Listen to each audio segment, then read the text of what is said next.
Here's what happened in the qualifying race. The Bitci MXGP of Turkey at Afyon, the final round of the 2022 season. Tom Vial at the inside of Kai de Wolf through turn 1.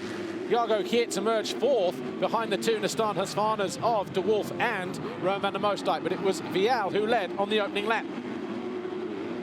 Kevin Horgmo was in fifth place just behind them, and then Thibaut Beniston.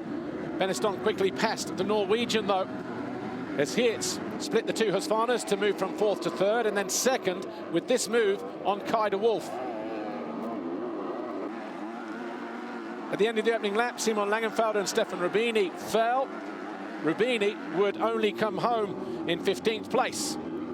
Langenfelder back to 9th. Roman van der Moosdijk got the better of Horgmo, who eventually faded back down to 10th. Liam Everts also went through for 6th place, Jan Panzer for 7th. Andrea Adamo also found his way past the number 24 to take over 8th place. Langenfelder in the latter stages of the race as well. But Kevin Horgmo will need to do some thinking, because he started the race in 5th place before fading down to 10th.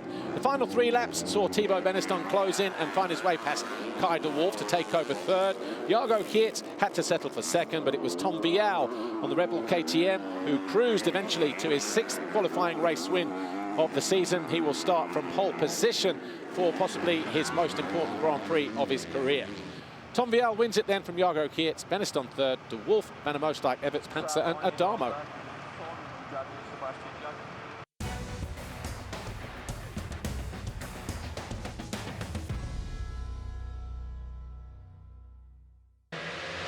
In the MXGP qualifying race, 2 riders to the left of the box. Jorge Prado couldn't quite get across. He ran very, very wide, and from there, he was always playing catch-up, 13th at the end of the first lap. Instead, it was 2 Yamahas, Maxime Renault, Jeremy Seewer, who emerged first, second. Glenn Koldenoff was in 5th until he just lit up the back end, let 4 or 5 guys by.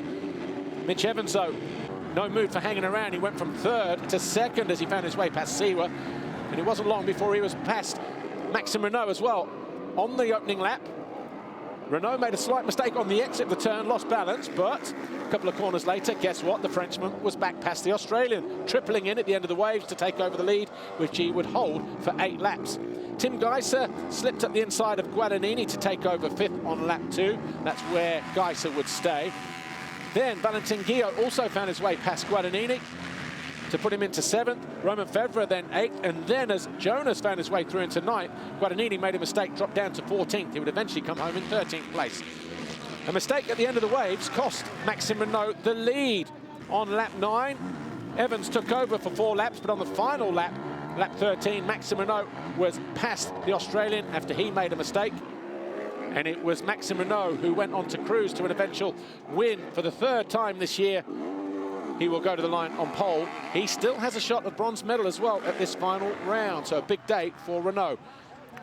The Yamaha man goes pole then for the 3rd time this year. Evans goes to line 2nd ahead of Seewer, Fernandez, Geiser, Koldenoff, Guillot and Febvre.